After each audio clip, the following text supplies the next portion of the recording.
Umva ukuri. Kwihana nyakuri. Kwihana ni muri bimwe Imana yageze kandi bituma umuntu agera kugororoka.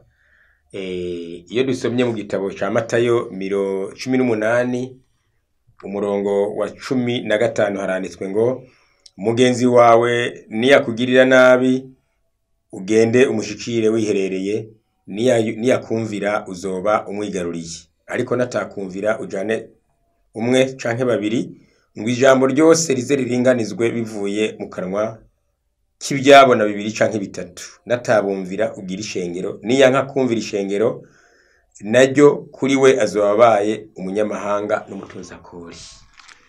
Kwihana ni mu bimwe bituma umuntu yizigirwa kandi nawe bikamuhesha amahoro mu mutima. Umva ukuri rero, iyo mugenzi wawe akugiriye nabi, genda wewe yagiriye nabi ari wowe umusanga, umubwiza ukuri umubwiza ukuri mu vyo yagukoshereje, kugira ngo mushobore kwitatura uwe wigaruriye mugenzi wawe. Natakumvira ujane babiri, natabumvira ujane batatu, kugira ngo ukuri kuboneke mu vyabona bibiri canke bitatu. Hariho kwihana kuvyo umuntu yibye, kugira ngo bigaragare ko yihanye, bisabwa ko uwo muntu asubiza ivyo yivye. Mu gitabo ca Ezekiel 33 umurongo wa 15 umva ukuri. Umunyabyaha agasubiza ingwati nyeneyo, akagarukana ivyo yambuye, akagendera mu vyagezwe bihesha ubugingo, ntagire ibyo agabitanya akora, nukuri azobaho ntazopfa. Iyo uziko iyo ukeneye kwihana ariko ukaba warivye, subiza ivyo wivye. Hari abantu bagenda gusenga ariko mu ngo zabo bafise ivyo banyaze. Hari n'abandi bantu usanga bavuga ubutumwa ariko mu vyo bagenderamwo ari vyo banyaze abandi. Ukwihana nyakuri iyo wibye no gusubiza. Umva ukuri.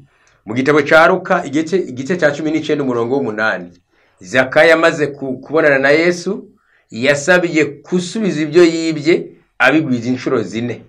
Umva ukuri rero, kugira ngo Imana ikwemere waribye, subiza ibyo wibye. Umva ukuri. Hari abantu bigize kwakira ibibazo by'abari mu isi. Yesu niwe yavuze wenyene mu gitabo ca Matayo 10 umurongo wa 28, aravuze ngo nimuze mwese abananiwe n'abaremerewe ndabaruhura.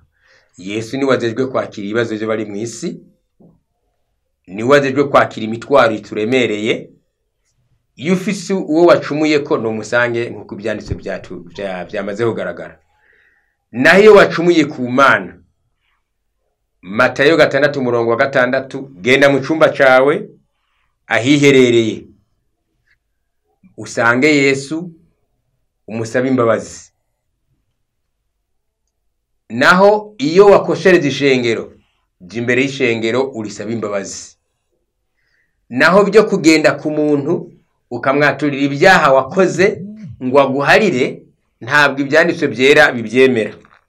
Iyo risonye mu gitabo c'imigani, igitabo c'imigani 29 umurongo wa 6, igitabo c'imigani 23 umurongo w'9 haranditswe ngo witature na mugenzi wawe ariko ntumenere ibanga uwundi, kugira ngo uvyumvise atakwambika ibara itazokuvako.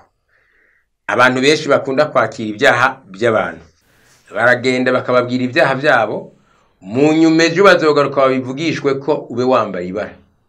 Dusanga Yesu ugwete gwa mbere gwa Yohana igice ca 2 umurongo wa 1, Yesu niwe mpongano y'ibyaha by'abari mu isi, nta wundi muntu azejwe kwikorera ibyaha. Umva ukuri rero, zinyura mu ntambwe zitatu zo kwihana. Iyo washwanye n'umuntu canke ukamugirira nabi, umusange. Iyo wibye bisubize. Iyo wakoshereza Imana, isange mu cumba wiherereye wowe ubwawe, nayo uyaturira ibyo wakoze byose. Iyo wakoshereza ishengero, risange uryaturire udashishije ku ruhande. Nayo ibisigaye byo kugomba guhishira ibyaha ntabwo bizoduhesha ubugingo. Umva ukuri rero.